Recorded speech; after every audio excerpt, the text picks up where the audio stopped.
Bagi orang Melayu lama, kubur bukan tempat untuk ditakuti dan bukan juga tempat untuk diminta. Kubur dilihat sebagai ruang peringatan, tempat manusia berhenti seketika daripada hiruk pikuk dunia dan memandang ke dalam diri sendiri. Di situlah manusia belajar bahawa setinggi mana pun kita berjalan di dunia, akhirnya kita akan kembali ke tanah. Sebab itu, ziarah kubur tidak dibuat sembarangan. Ia bukan soal berani atau tidak berani, tetapi soal adab dan kesedaran. Orang Melayu lama percaya, kubur adalah tempat yang mendidik hati. Jika hati yang datang dengan betul, kita pulang dengan tenang. Tetapi jika hati datang dengan niat yang salah, yang gelisah itu bukan kerana kubur, tetapi kerana diri sendiri. Sebelum melangkah ke tanah perkuburan, orang Melayu lama sangat menjaga niat.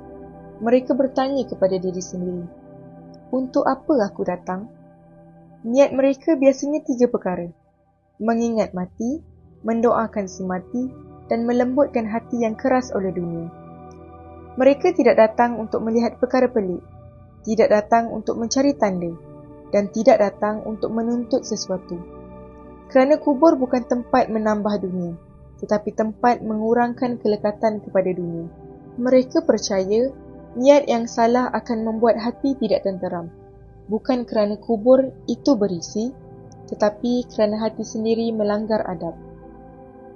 Orang Melayu lama tidak akan menziarahi kubur dalam keadaan lalai atau sambil lewa. Pakaian mereka dijaga, sopan, bersih dan tidak menarik perhatian. Tidak terlalu berwarna mencolok, tidak berhias berlebihan. Kerana kubur mengajar manusia merendah diri, bukan menunjuk diri. Lebih penting daripada pakaian adalah keadaan hati.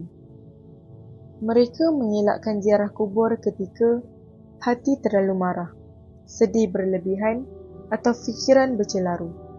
Bukan kerana dilarang agama, tetapi kerana emosi yang tidak stabil, mudah melahirkan bisikan buruk dalam diri sendiri. Cara melangkah juga dianggap adab.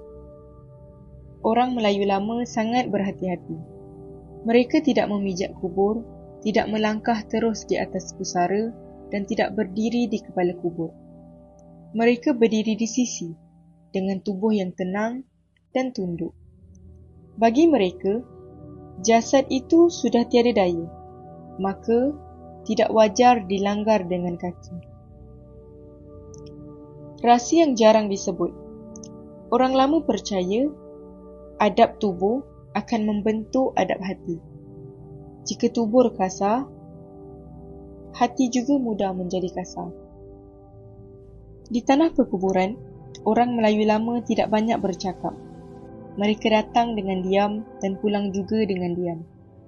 Yang biasa dilakukan hanyalah memberi salam, membaca doa ringkas, surah-surah pendek dan istighfar. Mereka tidak memanggil nama si mati dengan nada tertentu, tidak berbisik perkara pelik dan tidak menyebut hajat dunia. Kubur bukan tempat meminta, tetapi tempat menyerahkan. Menyerahkan doa, menyerahkan ingatan dan menyerahkan diri kepada Allah. Orang Melayu lama sering menyebut pantang, tetapi jarang menerangkan sebabnya secara panjang. Bukan kerana mahu menakutkan, tetapi kerana mahu menjaga. Antara pantang lama, duduk terlalu lama tanpa tujuan, datang waktu malam tanpa sebab, bergelak ketawa atau bercerita perkara pelik di tanah perkuburan. Rahsia sebenar pantang ini bukan untuk menjaga makhluk, tetapi menjaga akhlak manusia. Kerana apabila adab runtuh, akan mudah tersesat. Islam tidak melarang ziarah kubur. Bahkan Rasulullah SAW bersabda, ziarahlah kubur kerana ia mengingatkan kamu kepada akhirat. Namun Islam dengan jelas melarang, meminta kepada si mati menganggap kubur mempunyai kuasa, mengaitkan kubur dengan rezeki atau nasib. Orang Melayu lama yang beriman mengambil adab dan meninggalkan kepercayaan lampau. Di situlah keseimbangan antara budaya dan agama dijaga.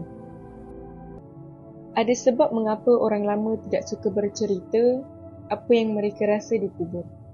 Bukan kerana takut dan bukan kerana ada yang mengikut, tetapi kerana mereka faham sifat manusia. Mereka takut hati orang lain salah tafsir, timbul rasa taksub dan ilmu disalahguna. Diam mereka adalah adab, bukan kejahilan. Kubur tidak meminta kita datang selalu. Ia hanya mahu kita datang dengan adab. Jika ziarah membuat kita lebih tawaduk, itu tanda niat kita betul. Jika ziarah membuat kita rasa hebat atau istimewa, itu tanda kita perlu kembali belajar. Kubur mengajar manusia tentang akhir, bukan tentang kelebihan. Perkongsian ini adalah dari sudut warisan budaya dan adab orang Melayu lama, selari dengan ajaran Islam dan tidak bertujuan mengajar amalan khurafat. Jika anda mahu lebih banyak pendedahan seperti ini, tekan subscribe, aktifkan loceng dan kongsikan warisan ini kepada generasi sekarang dan generasi yang datang. Kerana bangsa yang lupa asal-usulnya akan hilang arah, tetapi bangsa yang mengenal akarnya akan bangkit semula.